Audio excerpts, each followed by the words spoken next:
நாங்கள் இருந்த காங்கிரஸ் வேறு, காமராஜர் காலத்தில் இருந்த காங்கிரஸ் வேறு. நான் காமராஜருடைய பழகிடுவேன், கோவில்பட்டி தம்பின்னு என்னை கூப்பிடுவார். கலைஞரோடய இருந்தேன். கலைஞர் கால திமுக வேறு, இப்போ ஸ்டாலின் திமுக. நான் என்னை பொறுத்தவரையிலையும் சுயமரியாதைக்காரன். நான் கட்சி சொல்கிற பணிகளை செய்வேன். கட்சி தலைமை சொல்லுகின்ற பணிகளுக்கு கட்டுப்பட்டு அதில் ஈடுபாட்டோடு செய்து முடிப்பேன்.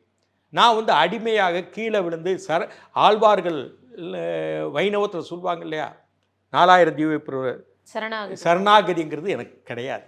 பண்பாடான ஒரு பகுத்தறிவுன்னு சொல்கிறாங்க இல்லையா, தன்மானம், சுயமரியாதை, அந்த அளவு தான் என்னுடைய அரசியல் இருக்கும். கலைஞர்கிட்ட அப்படி தான் நடந்துக்கிட்டேன். எனக்கு இந்திரா காந்தி நல்ல அறிமுகம், நெடுமாறன் என்னை வளர்த்து விட்டார்.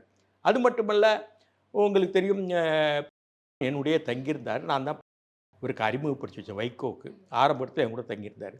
இப்படி எம்ஜிஆர் வீட்டுக்கு நான் தான் அழைச்சிட்டு போனேன், அவர் வீட்டுக்கு. ஜெயலலிதா ராஜ்யசபா எம்பியாக இருந்தாங்க. அப்போ 84 கட்டம்னு நினைக்கிறேன். அப்போ அழைச்சிட்டு போனேன். அப்போல்லாம் முதலமைச்சர் ஆகுவான்னு தெரியாது. நான் எல்லாரோடய அப்படித்தான் சகஜமாக பழகிருக்கணுடைய. அதே மாதிரி மதிப்பு கொடுக்க வேண்டியவருக்கு மதிப்பு கொடுப்பேன்.